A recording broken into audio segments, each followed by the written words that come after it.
बिस्मिल्लाहिर्रहमानिर्रहीम। अस्सलामुअलैकुम। आप देख रहे हैं डीडीपी एनालिटिका। पाकिस्तान बहुत सारे ख़तरात से घिरा हुआ है और जिस तरह के ख़तरात हैं ये बिलूम जहाँ पे बहुत सारी वर्ल्ड पावर्स के अपने इंटरेस्ट मफादात वहाँ पे क्लैश करते हैं, वहाँ पे ख़तरात भी जन्म लेना शुरू करते हैं। और वैसे भी पाकिस्तान बहुत अरसे से अफ़गानिस्तान और भारत के दरमियान एक ऐसे गठजोड़ का निशाना बना हुआ है जहाँ पे अफ़गानिस्तान की सरजमीन इस्तेमाल करते हुए भारत पाकिस्तान के अंदर हर तरह की वो तबाहियाँ करता है, ख़ास तौर पे टेररिज्म और जासूसी के मुख्तलिफ़ काम, जिससे कि पाकिस्तान का काफ़ी नुकसान भी हुआ। चीज़ यह है कि आज यहाँ पे जो मुख्तलिफ़ इंटेलिजेंस एजेंसीज जासूसी कर रही हैं पाकिस्तान में, कम या ज़्यादा, बाज़ बहुत ज़्यादा कर रही हैं, बाज़ का नेटवर्क काफ़ी मजबूत है, बाज़ का कम है। उनमें रॉ इंडियन इंटेलिजेंस है, CIA अमेरिकन, मोसाद जो कि इसराइल की इंटेलिजेंस एजेंसी है, MI6 जो कि बरतानिया की एजेंसी है, ईरान की एजेंसी और अफगानिस्तान की NDS। ये सारी एजेंसीज किसी न किसी शक्ल में अपने मफादात के लिए कहीं ना कहीं जासूसी का काम करती हैं। बाद औक़ात इनका साथ देने के लिए, भारत का मिसाल के तौर पे साथ देने के लिए, ख़ास तौर पे भारत के बारे में मैं कहूँगा, बांग्लादेश की जो एम्बेसी यहाँ पाकिस्तान में मौजूद है, उन्होंने भी भारत की कुछ खिदमत की है जासूसी के मामले में, और इसी तरह अफ़गानिस्तान तो लगातार करता रहा है। अब यहाँ पे एक चीज़ हमें समझ लेनी चाहिए कि ये जो जासूसी की जाती है इसका कुछ मकसद होता है। बाद औक़ात ये जासूसी जो है ये प्रोजेक्ट बेस्ड होती है। जैसे आपका CPEC एक प्रोजेक्ट है और उसके बारे में इंफॉर्मेशन हासिल करना या उसको नाकाम बनाने के लिए इंफॉर्मेशन लेनी कि कहाँ पे आपकी सिक्योरिटी कमज़ोर है, लिहाजा ये प्रोजेक्ट बेस्ड इंटेलिजेंस हो सकती है। फिर बाद औक़ात के अक्सर औक़ात ये जो इंटेलिजेंस है वो आपकी जंगी तैयारियों के बारे में होती है कि आपकी प्लान्स क्या हैं, कहाँ आपने अफवाज अपनी रखी हुई हैं, किस इलाके में इस्तेमाल होंगी। ये चीज़ें भी बहुत बड़ा एक नेटवर्क जो इसके लिए काम करता है। फिर इसी तरह वो भी एक आप कह लीजिए कि वेपन सिस्टम्स के ऊपर कि आपकी कैपेबिलिटी क्या है, कौन से वेपन्स आपने हासिल किए हैं, उनकी खसूसियत क्या है, उसके ऊपर भी जासूसी की जाती है। फिर आपके सियासी फैसले जो होते हैं उन पे भी जासूसी की जाती है, क्योंकि आपको हुकूमत की डायरेक्शन का पता चले कि ये आगे क्या कदम उठाने वाले हैं। अगर मिसाल के तौर पे किसी मामले के ऊपर बहस मुबासे में ये फैसला हुआ कि आप यूनाइटेड नेशन में लेके जाएंगे और ये केस आपका होगा, या इंटरनेशनल कोर्ट ऑफ जस्टिस में लेके जाएंगे, ये केस आपका होगा, तो दुश्मन पहले से जानना चाहेगा ताकि वो उसके मामले में तैयारी कर सके। फिर इसी तरह जासूसी तखरीबकारी के लिए भी की जाती है, जहाँ पे मुल्क के अंदर आप देखिए कि फ़िरकावारियत को हवा देनी हो या इस तरह के और भी जो फ़रोई मामलात हैं उनको हवा दे के अगर आपने मुल्क के अंदर दहशतगर्दी करवानी है तो वो भी, उसके लिए भी जासूसी और दहशतगर्दी का नेटवर्क इख्तियार करना पड़ता है। फिर ये भी है कि स्ट्रेटजिक मामलात, जैसे आपकी स्ट्रेटजिक पार्टनरशिप है, चाइना के साथ होती है या अमेरिका के साथ होती है, किसी उसके भी तय तक जाने के लिए जासूसी की जाती है कि इनकी अंडरस्टैंडिंग है क्या, कैसे काम करेंगे मिलके। ये बहुत सारी फील्ड्स हैं जिनके लिए जासूस आपके मुल्क में मुख्तलिफ जगहों पे काम कर रहे होते हैं। माजी में हमने भारत के बेशुमार जासूस पकड़े, उनमें ख़ास तौर पे वो जासूस थे जो पाकिस्तान में आके तो दहशतगर्दी के वाक़यात करवाते थे। दहशतगर्दी के लिए उसमें बाद सिख भी मुलव्वस थे जिनको वापस किया। ये हमारे अंसार बर्नी जो ट्रस्ट है उनके ज़रिए वो वापस होते रहे। लेकिन आपकी याददाश्त में जो भी ताज़ा केसेस मौजूद हैं उनमें कुलभूषण बड़ा अहम जासूस और टेररिस्ट है, दहशतगर्द है। इसी तरह रेमंड डेविस था यहाँ पे, उसका भी आपने देखा कि एक नेटवर्क था और दो तो उसने नेटवर्क के आदमी खुद मार दिए, लेकिन उसके बाद उनका नेटवर्क जब ब्रेक हुआ तो पाकिस्तान ने फिर पूरा CIA का नेटवर्क यहाँ से उठवाया, उसका एक तरह का कवर ब्लो कर दिया और फिर उनको नज़र आया कि अब वो महफूज नहीं है पाकिस्तान में, तो वो चले गए। फिर इस तरह डॉक्टर शकील अफरीदी ने आपने देखा कि दुश्मनों के लिए उसने भी जासूसी की। पिछले साल पाकिस्तान की फ़ौज में से 2 लोग पकड़े गए और एक लेफ्टिनेंट जनरल को 14 साल सज़ा हुई और एक ब्रिगेडियर को सज़ा मौत दी गई। इसके अलावा अब एक आध और भी इसी डिफेंस के एरिए में काम करते हुए एक सिविलियन डॉक्टर थे, यानी PhD डॉक्टर, उनको भी सजाए मौत हुई क्योंकि उन्होंने भी पाकिस्तान के बड़े अहम राज जो थे वो अफशा किए। चंद रोज़ कबल वजारत खारजा का एक अफसर पकड़ा, कल्ब अब्बास उसका नाम, और ये ऑफिसर जो है ये दुश्मन को इंतहाई हसास किस्म की मालूमात मुहैया करता था। जब हसास अदारों को अंदाज़ा हुआ कि ये शख्स मशकूक काम कर रहा है तो फिर उसके ऊपर निगरानी की गई और फिर उसके लिए एक ट्रैप ले किया गया ताकि इस शख्स को पकड़ा जा सके।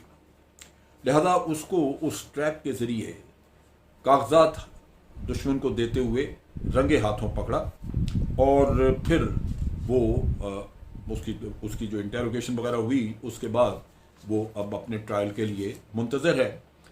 ये बात इसलिए सामने आई कि कल ही इसके लिए इसकी ज़मानत कराने के लिए अदालत में इनके वकील ने इस्तदा की, जो कि अदालत उस्मा ने उसको मुस्तरद कर दिया कि नहीं, ये इस चीज़ का हकदार नहीं है कि इसको ज़मानत दी जाए।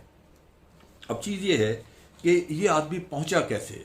अच्छा, इस आदमी का ताल्लुक़, कल्ब अब्बास का ताल्लुक़ जो है ये वजारत ग़िज़ा, मवेशी, ज़राअत और ज़राअत की तरक्की वगैरह, इससे इसका ताल्लुक़ है। और मुलज़म कल्ब अब्बास जो है वो पाक चाइना ताल्लुकात और मामलात के डेस्क पे पहुंच गया। पहली बात तो ये कि इसकी फ़ॉरेन ऑफिस में कैसे ट्रांसफ़र हुई।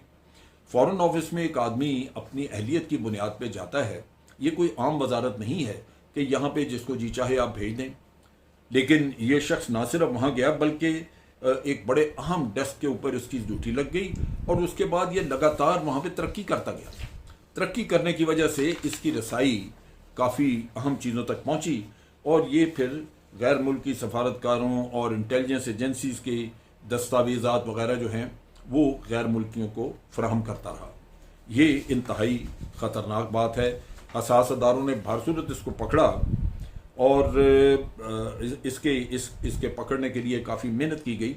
लेकिन किस्सा ये है कि ये तहकीक पीछे होनी चाहिए कि ऐसे शख्स को यहाँ पहुँचाया क्यों, कौन वो लोग थे जिन्होंने रिकमेंड किया इसको लेके आए यहाँ पे, जिसका इस फील्ड से कोई ताल्लुक ही नहीं था, जो इस काम के लिए ट्रेंड ही नहीं था।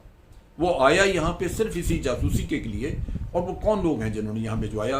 ये हुकूमत को इसकी तहकीक और इंटेलिजेंस एजेंसीज को इसकी तहकीक करनी चाहिए।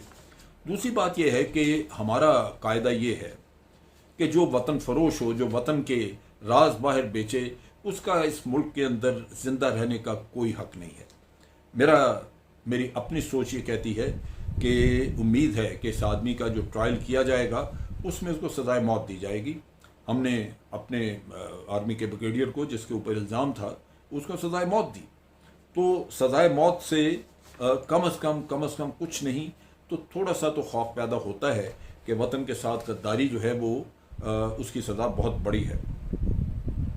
अब चीज़ ये है कि पाकिस्तान में अमरीकी जासूसी का नेटवर्क बहुत बड़े पैमाने पे फैलाया गया, और न सिर्फ ये नेटवर्क फैलाया गया बल्कि ये बड़ा फ़ाल था। और ये फैलाया गया जबकि यहाँ पे पीपल्स पार्टी की गवर्नमेंट थी और हुसैन हक्कानी जो कि एक वतन दुश्मन इंसान है, उसको आपने सफ़ीर लगा दिया वहाँ पे, और वो वहाँ पे धड़ाधड़ वीकेंड पे एम्बेसी खुला के और विजिट दिए जाते थे दबा के। उसमें सारे अमेरिकन इंटेलिजेंस के और ब्लैक वाटर के लोग आते रहे पाकिस्तान में। ये वो अलमिया है कि हमारे अपने लोग इस मुल्क के साथ मुखलिस नहीं होते और फिर उनकी इन हरकतों की वजह से मुल्क बहुत नुकसान उठाता है। ये नेटवर्क था, उसके रेमिनेंट्स आज भी मुल्क में कहीं ना कहीं मौजूद हैं। लेकिन इससे बढ़ के अमेरिकन डॉलर है जो कि लगाया जाता है। आपको याद होगा कि उस ज़माने में जब ये पीपल्स पार्टी गवर्नमेंट थी, इस्लामाबाद के अक्सर पौश इलाकों में अच्छे मकान वो अमेरिकन एजेंट्स के पास थे। उन्होंने उनको नो गो एरिया बनाया था, बड़े बड़े उनके आसपास बड़ी बड़ी रुकावटें खड़ी करके उनमें रास्ता नहीं दिया जाता था, कोई गुजर नहीं सकता था वहाँ पे। और हमारे ही मुल्क में वो मालिक बने हुए थे, इतने खुफिया तरीके से वो अपना सारा काम करते थे कि आपकी रसाई नहीं वहाँ पे। तो ये वो गलत तरीका है कि जब आप दूसरों को अपने घर में आने के लिए दावत दे देते हैं या उनको रसाई दे देते हैं तो फिर वो आप ही के ऊपर हावी हो जाते हैं, आपके मेहमान नहीं बल्कि आपके हाकिम बन जाते हैं। तो नो गो एरियाज़ भी हमने इस्लामाबाद में देखे जो कि इंतहाई तकलीफ़ की बात थी। अब बात यह है कि एक जासूस के पकड़े जाने से मसला हल नहीं होगा। हमें ज़हन में रखना चाहिए कि ये जो सी पैक का मसला है, इस पर अमेरिका भी, इसमें बरतानिया भी जासूसी कर रहा है। चाइना के ख़िलाफ़ आपने देखा किस तरह ये सारे काएँ काएँ करते इकट्ठे हो गए हैं। तो उस वजह से ये सी पैक और चाइना की जो रसाई है गवादर पोर्ट तक, ये उनको हज़म नहीं, और इस पे भारत उनके साथ मिल के तो ये हर तरह के हरबे कर रहे हैं। लिहाजा इसमें ना सिर्फ ये बल्कि मुल्क के बाज़ सियासतदान और बाज़ मीडिया के लोग अपने आमाल व अफ़ाल और अपने अक़वाल से जो वो बातें करते हैं उनसे मशकूक नज़र आते हैं। उनके ऊपर शुबहात पैदा होते हैं कि गालिबन वो पाकिस्तान के दुश्मनों के लिए काम कर रहे हैं। दुश्मन के अदारे जो हैं वो हमेशा आपकी इंसानी कमज़ोरियों को भांपते हैं।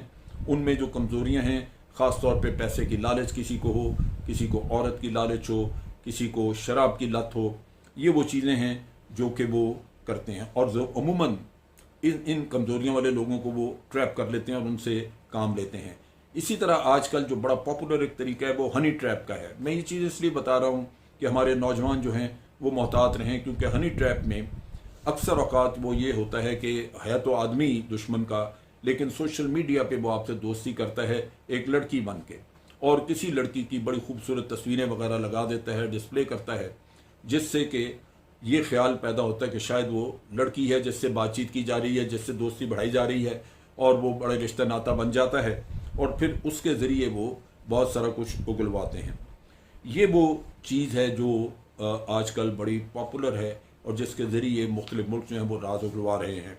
हमारे नौजवानों को इन ख़तरात से बिल्कुल पूरी तरह उनको होशियार रहना चाहिए।